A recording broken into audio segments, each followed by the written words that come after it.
Nathanson nee nag lan moo tere ñu def benn avortement di ko visualiser ñëpp di xool coow li jeex ñu xam ce qui se passe dans le ventre de la mère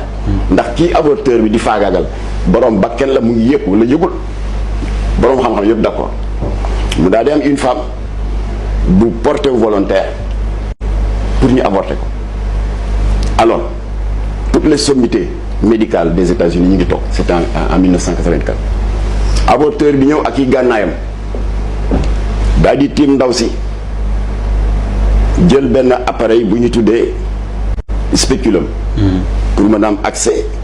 aisément dans la cavité utérine bi mu paree jël benn deuxième appareil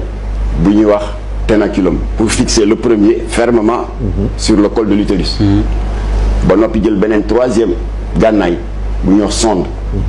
c'est pour évaluer la profondeur de l'utérus mais surtout localiser fan la xale bi ne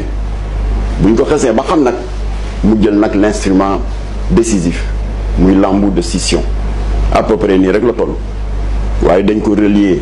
ak benn aspirateur très puissant boo xam ne bii moom lay jël dugal ko ndeysaan pendant ce temps yaa ngi gis xale bi ci écran mu ngi nekk dans l'enveloppe amniotique à l'aise di balancer wu de gauche à droite léeg-léeg mu mel ni sax kuy sax baaraam bi nekk à l'aise ndeysaan jékki avorteur bi bett ko rek jël embout de scission bi rek dóor ko ci enveloppe amniotique bi xotti ko aspirer ndox mi liquide amniotique xale bi tiit dem tafu au niveau des parois de l'utérus ba pare ŋaang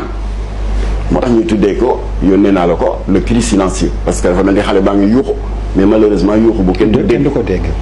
pendant ce temps appareil électrocardiogramme bi mu ngi relevé ni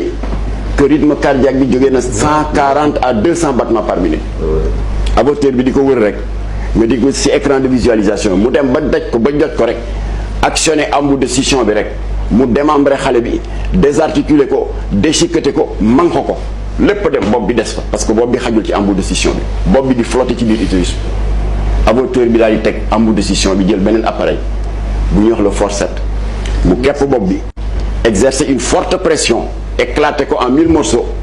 jëlaat embout de scission bi daal di nettoyer utérus bi seppi foofu bakke na fa nekkoon kon avortement du benn morceau yàpp bu ñuy loqati sànni doomu aadama bu ñuy xeex ak moom di ko déchiqueter di ko daggat ba mu dee ñu jël ko génne ko par morceau